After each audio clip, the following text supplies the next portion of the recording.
네, 우리 옆 사람에게 주님께 붙들립시다. 얘기합시다.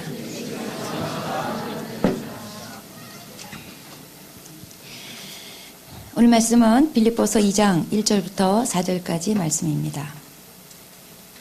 저랑 한 절씩 읽도록 하겠습니다.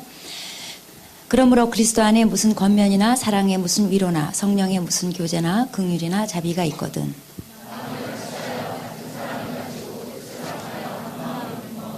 아무 일에든지 다툼이나 허용으로 하지 말고 오직 겸손한 마음으로 각각 자기보다 남을 낮게 여기고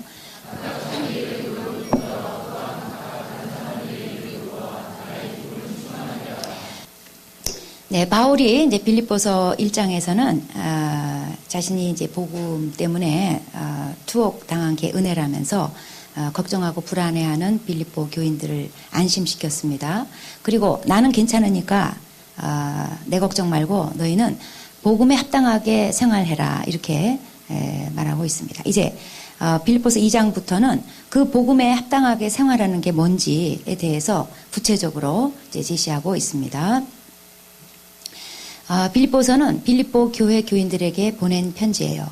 그 내용은 빌립보 교회 교인들 각자 개인 신앙생활을 위한 것인가 하면은 교회 생활을 위한 것이기도 합니다. 그런데 개인 생활보다는 교회 생활을 위해서 썼다고 보는 것이 맞습니다. 보다 더 초점이 교회 생활에 맞춰져 있습니다. 특별히 오늘 말씀은 교회 생활과 관련한 말씀인데 하나 되라 이런 말씀이에요. 왜냐하면 빌립보 교회는 비교적 문제가 적은 교회였는데 분열의 조짐이 조금 있었어요. 그래서 이제 바울이 복음에 합당한 생활을 하라 하면서 그 첫 번째 권면 사항으로 하나 되라 이 말을 하고 있습니다. 1절 보시면 그러므로 그리스도 안에 무슨 권면이나 사랑에 무슨 위로나 성령에 무슨 교제나 긍휼이나 자비가 있거든. 여기 지금 4가지 사항이 있습니다. 이 4가지는 교회 안에 꼭 있어야 되는 4가지입니다. 우선 권면, 그리스도 안에 무슨 권면이나 네. 여기서 무슨 권면 이것은 그리스도 안에서 어떤 권면이 있거든 이런 말이에요. 그러니까 권면이라는 것은 하나님 말씀으로 서로 이제 격려해 주는 겁니다. 우리는 하나님 말씀 가지고 격려하고 하나님 말씀에 근거한 격려를 하는 거지 외롭다 한잔 해봐라 뭐 이런 거 안 합니다. 네. 하나님 말씀에 근거한 격려를 합니다. 그 다음에 무슨 위로 또는 사랑에 무슨 위로 그 다음에 세 번째는 교제 성령의 무슨 교제 그러니까 성령님과 교제는 수직적으로 우선 성령님과 하는 교제 그 다음에 수평적으로 한 성령을 입은 그리스도인들 안에서 서로 그리스도인들끼리 하는 성령이 맺어주고 이어주는 그런 교제를 말합니다. 이거는 한 성령의 다스림을 받고 한 성령의 인도를 받는 영적인 교통을 말해요. 그리고 네 번째로 긍휼과 자비입니다. 이거는 약한 자의 슬픔이나 아픔에 대해서 동정하는 사랑입니다. 이 4가지는 교회 안에 꼭 있어야 되는 요소들입니다. 그리고 이 4가지가 많을수록 강할수록 좋은 교회라고 볼 수 있습니다. 그리고 이 4가지는 교회에서라야 진정으로 발견할 수 있는 것들이에요. 진정한 권면, 진정한 위로, 진정한 교제, 진정한 긍휼과 자비. 이거는 교회 와야 발견할 수 있는 거지. 교회 바깥에서는 모양은 있지만 진정한 건 아니고 모양은 있지만 능력은 없어요.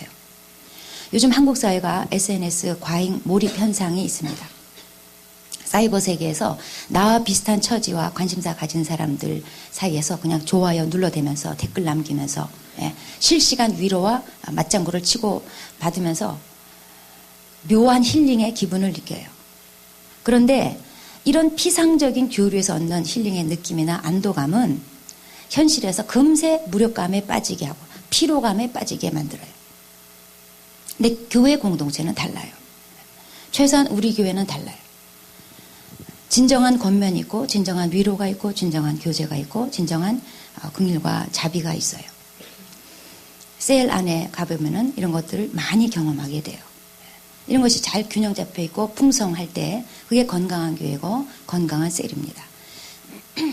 가끔 우리 교회 있다가 이제 지방이나 해외로 간 사람 중에 교회 안에 있었던 이 진정한 권면과 위로와 교제와 또 긍휼과 자비, 또 셀 안에서 누렸던 이런 것들에 대해서 굉장히 아쉬워하고 그리워하는 그런 소식들이 종종 들려요. 혹시 아직 교회를 찾지 못해서 여기 앉아 계신 여러분, 방문자 여러분, 새신자 여러분, 환영합니다. 우리 교회는 풍성하게 그리고 진정한 것들을 제공해 줄 수 있습니다. 좋은 말 할 때 들으세요. 네.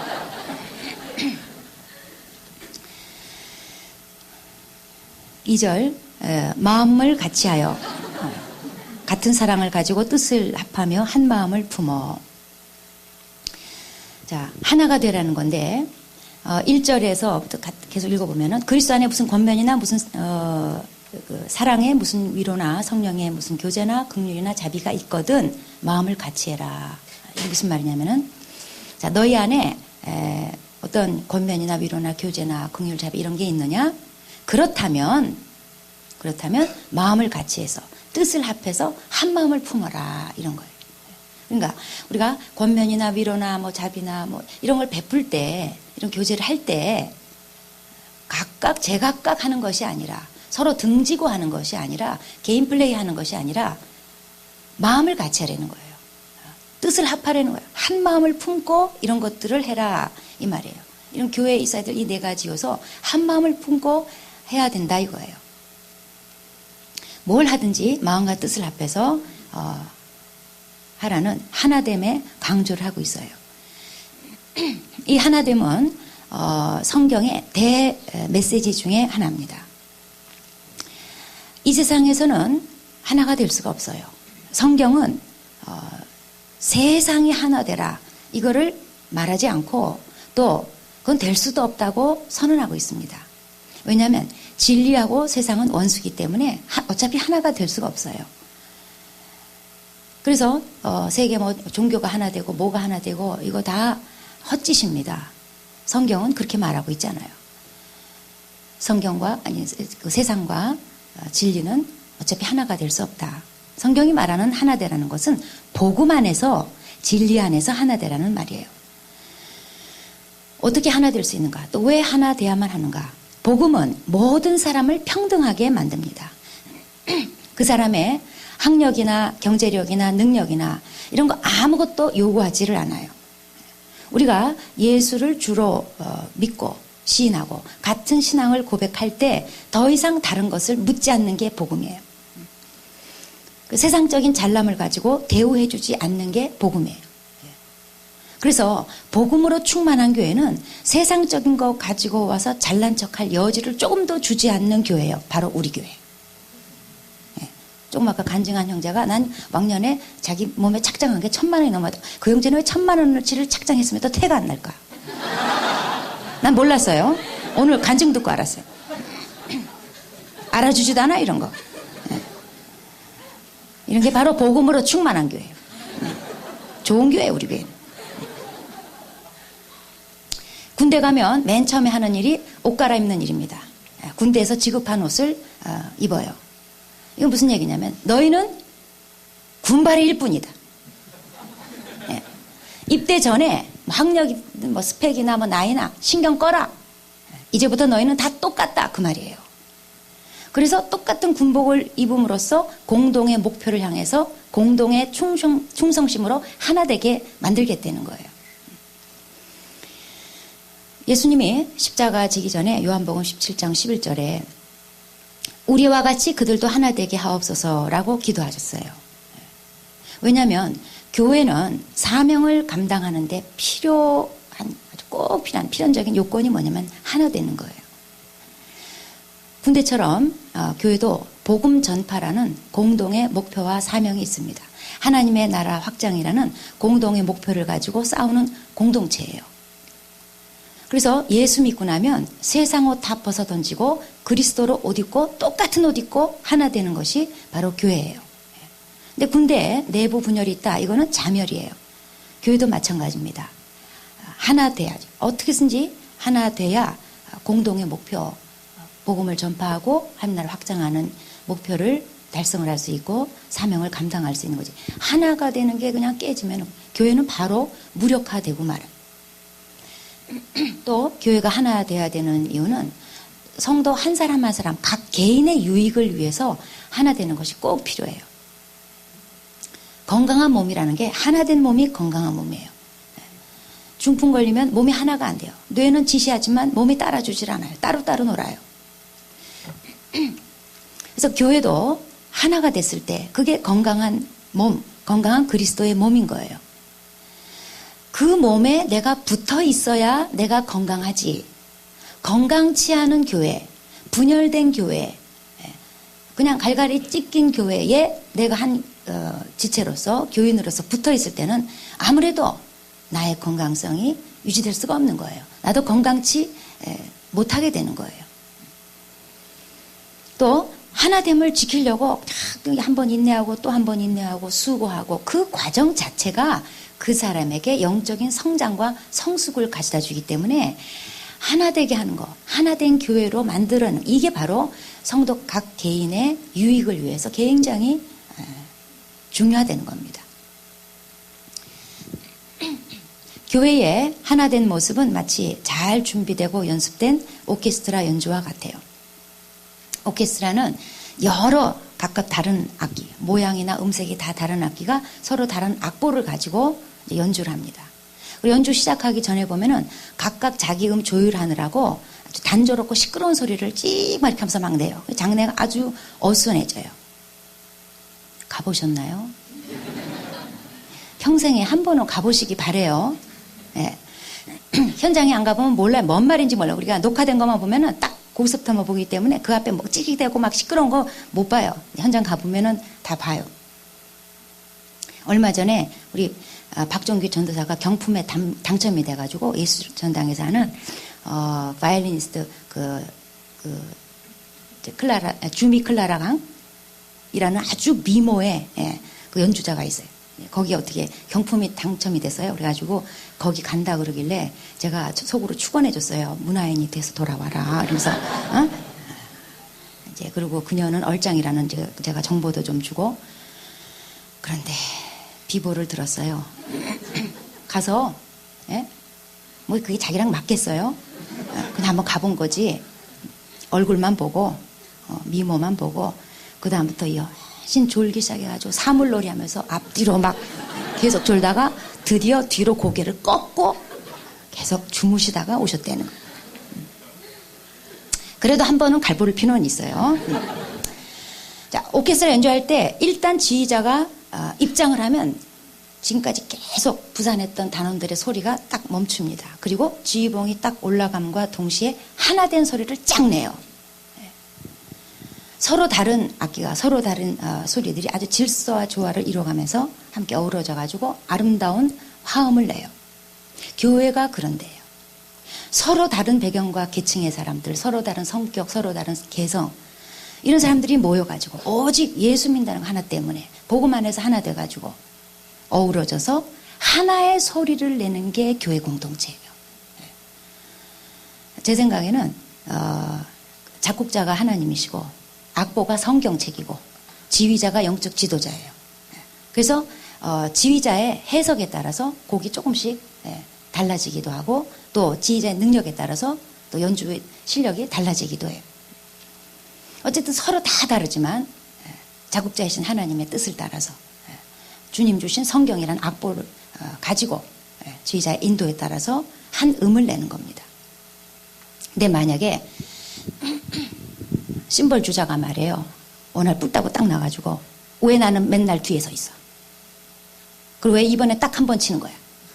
그래가지고 자기 존재감을 과시하기 위해서 쾅쾅쾅쾅 막. 또 제이 바이올리니스트가 기죽이려고 소리를 그냥 딥다 크게 내버려요.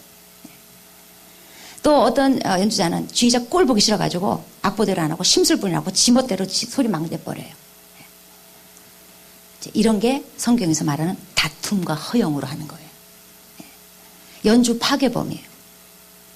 3절에 보면은 아무 일에든지 다툼이나 허용으로 하지 말고 그랬어요.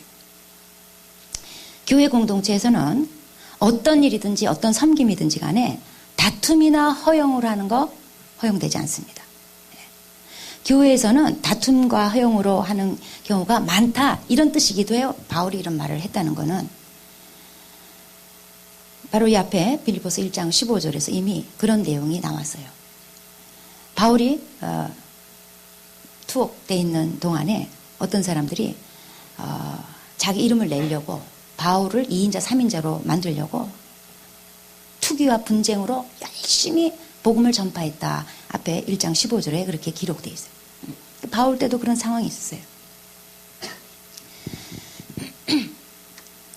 그 동기가 또 목표가 신기록을 수립하고 바울을 2인자 3인자로 만들고 자기를 이렇게 드러내기 위해서 인정받게 하기 위해서 그런 좋지 않은 동기로 복음을 전파했다는 거예요.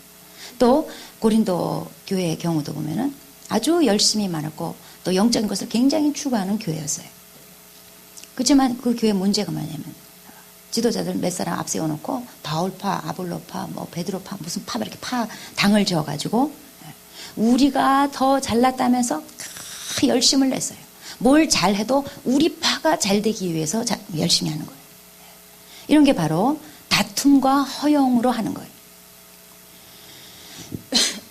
자, 바울이 교회 안에서 권면이나 위로나 교제 그리고 긍휼과 잡기 다 좋은데 다툼으로 하지 말아라. 하나 되라. 하나 돼서 그런 걸 해야 의미가 있는 거다. 지금 그거를 강조하고 있는 거예요. 이 다툼이라는 것은 이기적인 야망인 거예요. 이기적인 야심을 말하는 거예요. 뚱딴지 속이 있는 거예요. 즉 자기 영광을 위해서 교회 안에서 어떤 일을 하는 거예요. 교회 일을 그냥 경쟁적으로 다른 사람들을 이기기 위해서 자기를 돋보이기 위해서 열심히 일하는 거예요. 또 허영은 헬라어 원어가 빈 그릇 그리고 영광 이 두 단어가 합성돼서 만들어진 단어예요. 그러니까 실제 내용물은 없으면서 거칠애로 뭔가를 얻으려고 하는 헛된 영광을 얻으려고 자기를 부풀리는 그런 것을 의미하는 거예요. 자, 이 다툼과 허영은 하나님 중심이 아니라 인간 중심이에요. 사람들의 인정을 받고 자기 영광을 추구하고자 하는 거예요. 남들한테 잘 보이고 다른 사람들 위에 서려고 하는 그런 천한 야망인 거예요. 또 이 다툼과 허영은 하나님의 뜻이 아닙니다. 하나님의 뜻을 벗어나서 하나님 뜻 중심이 아니라 자기 뜻 중심이에요. 그래서 봉사를 해도 과대 포장된 봉사를 해요. 자기 의를 내보이려고 해요. 오케스트라 단원들이 만약에 다툼과 허영으로 연주한다.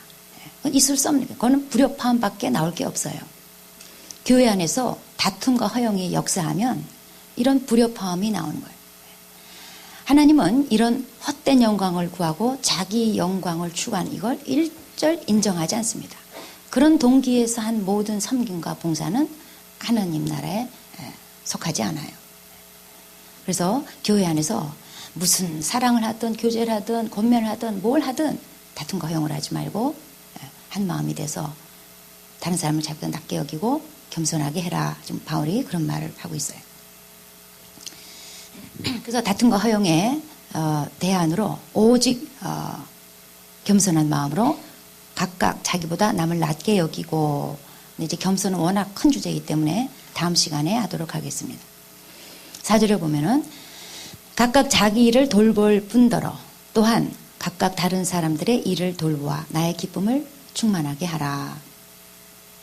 그러니까 바울이 빌립보 교회 교인들한테 너희는 내 걱정할 거 없다. 너희가 하나 되면 나는 그냥 더없이 기쁘겠다. 그러니까 너희가 그냥 지금 잘하고 있는데 부디 하나 돼서 이 모든 것을 해라. 그러면 참 내가 기쁠 거다. 이미 기쁘지만 너네들이 그렇게 해주면 정말 더 기쁠 거다. 그 얘기예요. 자, 바울이 여기서 말하는 하나됨이라는 것은 단지 마음만의 하나됨을 말하는 게 아니에요. 구호로 끝나는 게 아니에요. 바울이 지금 말하고 싶은 거는 다른 사람들의 일을 돌보는 거로 하나된 것을 표현하라는 거예요. 그래서 바울은 자기가 지금 투옥 생활 중에 있음에도 불구하고 늘 자기 양들에 대한 관심을 가지고 있어요. 그리고 실제로 이제 서신을 통해서나 이렇게 돌봄이 있었어요. 그리고 자기 양들을 기억하면서 늘 기도했어요. 자기가 지금 힘든 상황이지만 다른 사람들을 돌보는 일을 감옥에서도 바울은 계속 하고 있었던 거예요. 예수님도 하늘에 그냥 앉아 있는 것을 원치 않으시고 땅으로 내려오신 게, 십자가를 지신 게, 그게 결국 보면은 다른 사람들의 일을 돌아보신 거예요. 물론 바울이 여기서 지금 자기 일을 돌아볼 뿐더러 다른 사람 일을 돌아보라고 했어요. 지 앞가림은 하나도 안 하고, 지 할 건 하나도 안 하고, 지 책임 하나도 안 지고, 그냥 다른 사람 일 돌보느라고 정신없어. 가끔 그런 과들도 있어요. 바울이 그런 사람들이 오해할까봐 자기 일을 먼저 돌아보고, 그런데 거기서 끝나지 말고 다른 사람의 일을 돌아보라. 그러니까 자신의 영역 속에 다른 사람의 고통이나 아픔을 수용하고 그걸 행동으로 나타내 보이라는 거예요. 여기서 다른 사람의 일들을 돌봐라, 돌보다, 이 헬라어는 어디서 유래했냐면 목표, 목적 이런 단어에서 유래한 거예요. 그러니까 다른 사람을 지금 목표하면서 바라보고 있는 거예요. 주의 깊게 남을 관찰하다가 돌봐주는 것을 말해요. 자기중심적인 돌봄이 아니라 그 사람의 필요를 채우는, 그 사람을 유의 깊게 살펴보다가 그 사람의 필요를 채워주는 그런 돌봄을 말하는 거예요. 요즘 키워드 중에 하나가 경청인데, 세상적인 경청은 그냥 남의 얘기 그냥 가만히 앉아서 듣는 거예요. 그런데 그리스도인의 경청은 그렇게 듣는 것으로 끝나는 게 아니라 주의 깊게 다른 사람을 관찰하면서 경청하다가 그 사람의 말문을 열고 마음문을 열고 그래서 그 사람의 필요까지 채워주는 것까지 가는 게 그리스도인의 경청이 돼야지 돼요. 다른 사람을 이렇게 돌보고 다른 사람의 일을 돌보는 거, 이게 그리스도인이 됐다는 표시예요. 예수 믿기 전에 우리는 오직 나밖에 없어요. 내 인생, 내 가족, 내 장래, 내 돈, 오직 나밖에 없어요. 나뿐이에요. 여러분, 나뿐인 사람이 나쁜 사람이에요. 예수 믿고 나면 이제 십자가의 사랑에 힘입어서 구원받았다는 것이 깨달아지고, 십자가 정신이 깨달아지고, 그러면서 내가 잘못 살았구나, 이렇게 사는 게 아니구나, 비로소 다른 사람이 내 영역에 들어오기 시작해요. 그러다가 이제 예수님을 제대로 믿고 깊이 알게 되고 믿음이 더 깊어지고 커지면 이제 나의 삶은 다른 사람을 위해서 존재하는 거, 이게 깨달아져요. 요즘 장기 경기 침체 늪에 빠져 있는 일본이 높은 실업률의 주범으로 니트족이라는 족속들을 꼽고 있습니다. 니트족, NEET, 뭐의 약자냐면 Not Education, Employment, 그 다음에 Training, 이걸 일절 거부한, 구직 노력을 하지 않는 실업계층을 말한대요. 최근에 어떤 일본의 명문대 출신 니트족이 책을 하나 냈는데 책 제목이 이거예요. 빈둥빈둥 당당하게 니트족으로 사는 법. 여러분은 이런 책 사보면 안 돼요. 이 사람이 주장하는 게 뭐냐면 방 안을 뒹굴면서 사는 것도 삶의 방식이다. 존중해 주기 바란다. 최소한 니트족은 남에게 폐는 절대로 끼치는 일이 없다. 가만히 있는 게 상책인 사람들이 세상에 너무나도 많다. 그러면서 니트족의 존재 이유를 설명하는 거예요.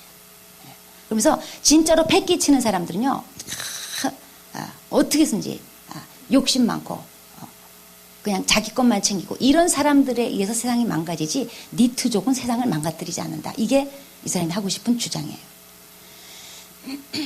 자, 이 니트족은 국가나 사회나 가족으로부터 받은 은혜와 혜택을 전혀 생각하지 않는 거예요. 거기에 관심이 없는 거예요. 오직 나밖에 없어요. 그래서 니트족 존재에 의의가 있다면 남에게 폐를 끼치지 않는 거. 자, 그런데 정말 남에게 폐를 끼치지 않고 있을까요? 이 니트족의 이기적이고 삐뚤어진 세계관이 결국 이게 집단적으로 일본의 경기 침체로 이어졌다는 거예요. 저는 크리스찬 니트족도 있다고 봐요. 교회 안에 니트족도 있다고 봐요. 남한테 폐해를 끼치지 않는 것으로 만족하는. 근데 이런 잘못된 신앙관과 인생관이 결국 뭉쳐지면 결국 그리스도의 몸도 무력하게 만들어요. 하나님은 인간을 더불어 살아가도록 창조하셨어요. 그리고 더불어 신앙생활 하라고 교회라는 것을 이 땅에 두셨어요. 남한테 폐해를 끼치지 않는 것에 고작 그 정도의 의의를 두고 자기 먹을 것만 교회 와서 얻어먹고 가는 신앙, 이건 하나님의 뜻이 아니에요.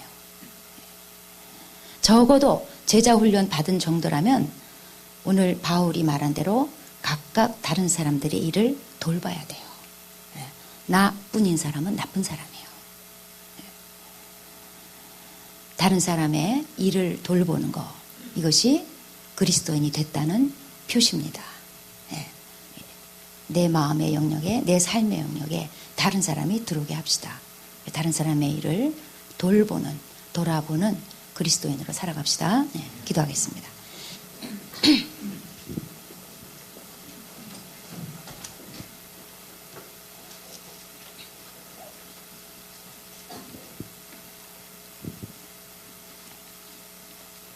네, 우리가 예수 믿기 전에는 살아가야 될 이유가 오직 나밖에 없었습니다. 내 인생, 내 장래, 내 돈, 내 가족, 나밖에 없었습니다. 그러다가 예수 믿고 내가 어떻게 구원받았는지 깨달아지면 자기 목숨을 버리신 예수님의 그 길을 따라서 나도 내가 이 땅에 이렇게 존재하는 것이 나만을 위해서가 아니라 다른 사람들을 섬기라고, 다른 사람들의 일을 돌보라고 이 땅에 남겨두셨고, 그리고 교회에 속하게 하셨다는 이것이 깨달아집니다. 아직도 이것이 깨달아지지 않고 또 그렇게 살고 있지 않다면 그건 사실 잘못된 신앙관이고 잘못된 인생관입니다. 오늘 말씀을 통해서 바울의 권면대로 각각 다른 사람들의 일을 돌보는 것이, 이것이 주님의 합당한 뜻이고 또 우리 삶의 존재 가치를 높이는 일입니다. 이 시간에 우리 기도 이렇게 합시다. 하나님, 제 마음을 넓혀주십시오. 제 마음 안에 오직 나랑 관련된 것만 들어있는 자가 아니라 다른 사람이 보이게 하시고 다른 사람의 일을 돌보는 자로 살아가게 하여 주시고 또 교회 지체로서 교회 다른 지체들의 일을 돌보는 삶이 되도록 또 사역을 맡아 하는 그런 삶이 되도록 하나님 인도하여 주십시오. 기도하겠습니다.